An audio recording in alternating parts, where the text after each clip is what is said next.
16वां अध्याय। देव प्रतिमा का पूजन तथा शिवलिंग के वैज्ञानिक स्वरूप का विवेचन।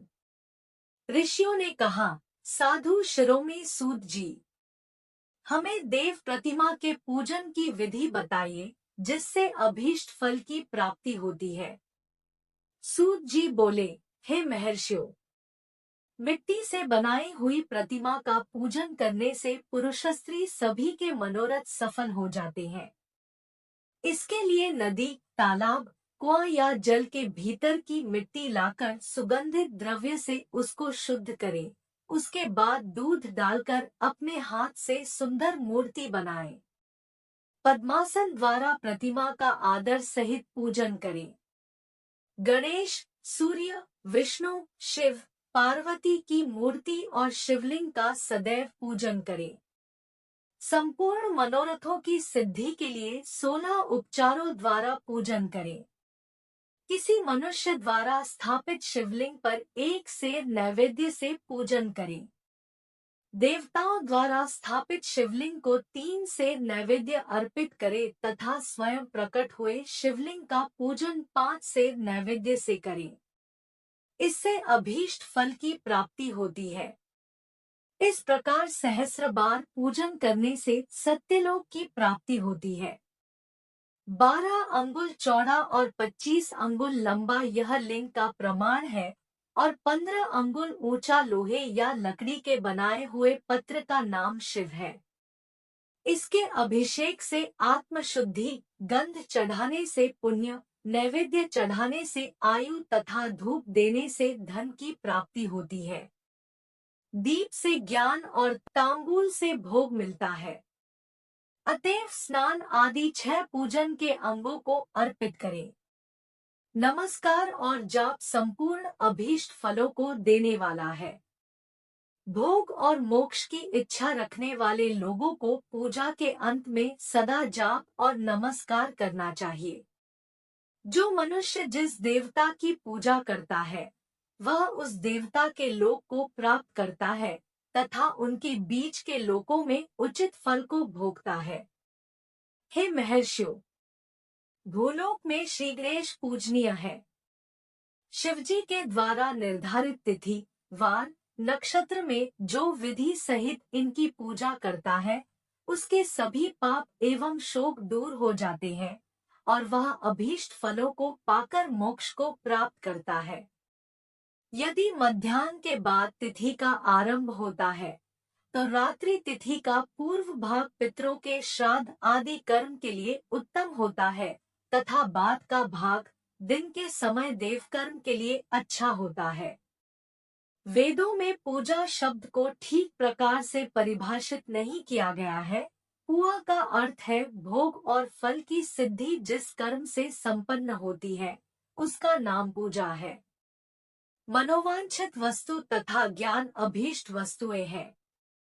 लोक और वेद में पूजा शब्द का अर्थ विख्यात है। नित्य कर्म भविष्य में फल देने वाले होते हैं।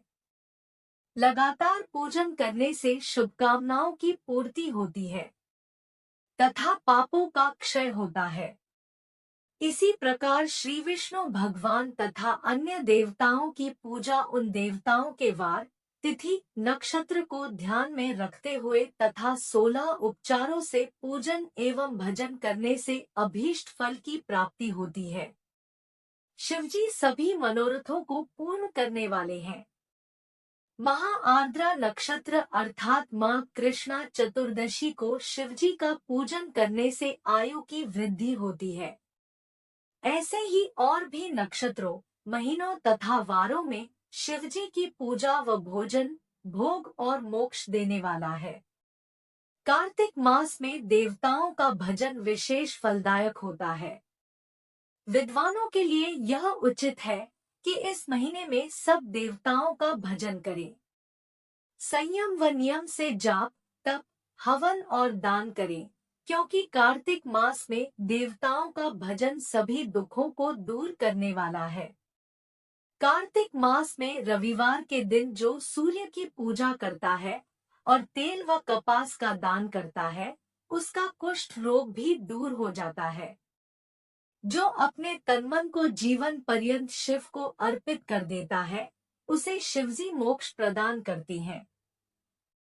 योनि और लिंग इन दोनों स्वरूपों के शिव स्वरूप में समाविष्ट होने के कारण वे जगत के जन्म निरूपण हैं और इसी नाते से जन्म की निवृत्ति के लिए शिवजी की पूजा का अलग विधान है। सारा जगत बिंदुनाद स्वरूप है। बिंदु शक्ति है और नाद शिव, इसलिए सारा जगत शिव शक्ति स्वरूप ही है। नाद बिंदु का और बिंदु इस जगत का आधार है। आधार में ही आधे का समावेश अथवा लय होता है।